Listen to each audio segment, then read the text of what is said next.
The Center for Information and Research on Civic Learning and Engagement says more than 8 million young people are now eligible to vote in 2022. Our Glenda Lewis joining us live at Oakland University, where she's been talking with voters and experts in advance of the big debate tonight. Glenda? And good evening to you, Dave and Carolyn. And there is a strong sense amongst some of those young voters that we spoke with that this vote could really be setting the stage for their future. Students are really interested in what can happen for them and what government and elections can do for them. There's no question among the young voters here about how important this election is for their future and how important it is to make their voice heard. People are more tuned in than I've ever seen them be.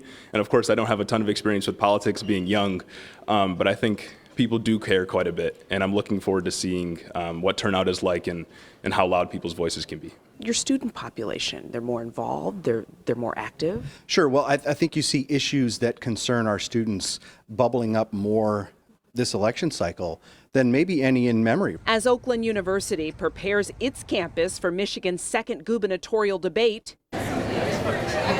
much of the debate at Haley Lett's lunch table was the historic progressive placement of two female candidates that at times, she says, feels stuck in the past. They were debating which governor was the hottest, and I just kind of feel like that's blatantly ignoring what it's actually about. And talk really got passionate about the topic of abortion. Say I'm poor. If I have a kid and we're both poor, that stops me from upward mobility and careers and whatnot, going to school. I really think it's about them trying to control the population there can't be capitalism. Without a bottom, there's no top.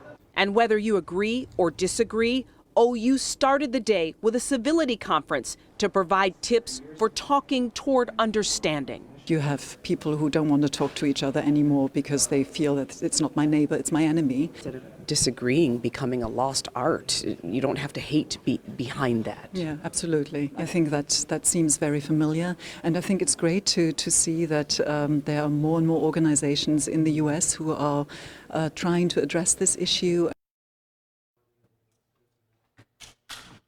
And that civility conference, really an important way to start off the day, Carolyn and Dave, because it began with an emphasis rooted in respect and agree to disagree, no matter what the outcome. But those young voters could really be a game changer in this election.